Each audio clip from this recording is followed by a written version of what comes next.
রূপপুরের পারমাণবিক বিদ্যুৎ কেন্দ্র পুরোদমে প্রস্তুত হওয়ার আগেই দেশে চলছে দ্বিতীয় পারমাণবিক বিদ্যুৎ কেন্দ্রের গুঞ্জন।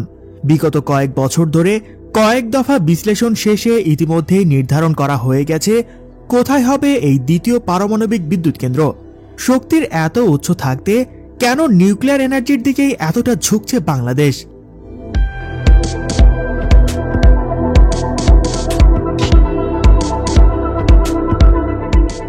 বিদ্যুৎ খাতে স্বাবলম্বী হতে বাংলাদেশের যে টেকসই বিদ্যুৎ কেন্দ্রের দরকার, তাতে পারমাণবিক বিদ্যুৎ কেন্দ্রের চেয়ে ভালো সমাধান খুঁজে পাওয়া দুষ্কর।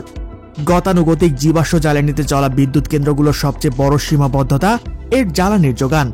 ক্রমবর্ধমান বিদ্যুৎ চাহিদা পূরণে গ্যাস, কয়লা কিংবা ডিজেলের মতো জ্বালানির ব্যবহারও বাড়ছে জ্যামিতিক হারে, কিন্তু সে তুলনায় যোগান বাড়ানো অনেক ক্ষেত্রে সম্ভব হয় না।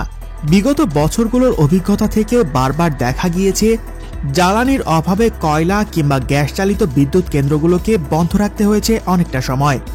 সেদিক বিবেচনা করলে একটি পারমাণবিক বিদ্যুৎ কেন্দ্র একবার চালু করলে পরে কোনো অনাকাঙ্ক্ষিত দুর্ঘটনা না ঘটলে পরবর্তী 50 বছরে বন্ধ করার প্রয়োজনীয়তা পড়বে না কখনোই। একবার ইউরেনিয়াম রড চুল্লিতে প্রবেশ করালে তা বিনা বাধায় 3 বছর চলতে থাকবে। বর্তমানে বাংলাদেশের বিদ্যুতের সর্বোচ্চ চাহিদা 16,000 মেগাওয়াটের আশেপাশে হলেও তা 2023 সালে বেড়ে দাঁড়াবে 40,000 মেগাওয়াট। এই বর্ধিত চাহিদার কথা মাথায় রেখে দ্বিতীয় পারমাণবিক বিদ্যুৎ কেন্দ্র তৈরির সিদ্ধান্ত নিয়েছে বাংলাদেশ। শুরুতে বাংলাদেশের দক্ষিণাঞ্চল অর্থাৎ বরিশালে দ্বিতীয় পারমাণবিক বিদ্যুৎ কেন্দ্র নির্মাণের কথা থাকলেও শেষ পর্যন্ত স্থান নির্ধারণ করা হয়েছে পাবনার রূপপুরেই। অর্থাৎ প্রথম 2টি ইউনিট নির্মাণ শেষ হলে রূপপুরেই বানানো হবে আরও 2টি ইউনিট।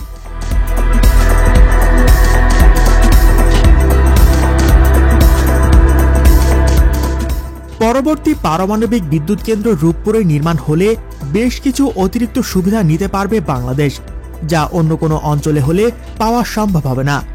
একটি পারমাণবিক বিদ্যুৎ কেন্দ্র নির্মাণ করতে হলে তার আশেপাশে বিপুল পরিমাণ জায়গা থেকে জনবসতি উচ্ছেদ করে জনশূন্য করতে হয়।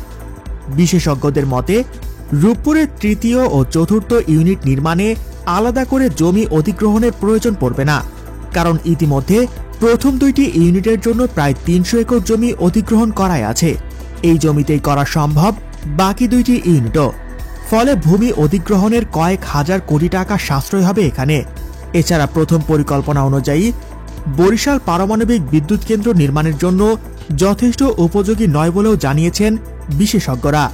সমুদ্র তীরবর্তী অঞ্চল হওয়ায় বরিশালের ভূমিরূপ বেশ নরম।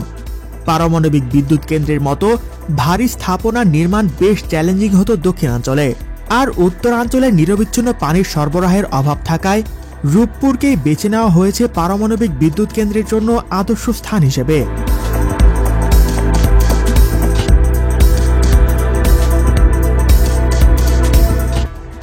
খুব শীঘ্রই দ্বিতীয় পারমাণবিক বিদ্যুৎ কেন্দ্রের জন্য রূপপুরে সরজমিনে জরিপ কাজ শুরু করার কথা জানিয়েছেন প্রকল্প সংশ্লিষ্টরা। প্রথমবারের মতো এবারেও আর্থিক ও কারিগরি সহায়তা দেওয়ার আগ্রহ দেখিয়েছে রাশিয়া। সবকিছু ঠিক থাকলে প্রথম ইউনিট 2টি উৎপাদনে গেলেই দ্বিতীয় পারমাণবিক বিদ্যুৎ কেন্দ্রের কাজও শুরু করতে যাচ্ছে রাশিয়ান পরমাণু ভিত্তিক প্রতিষ্ঠান রোসাটম।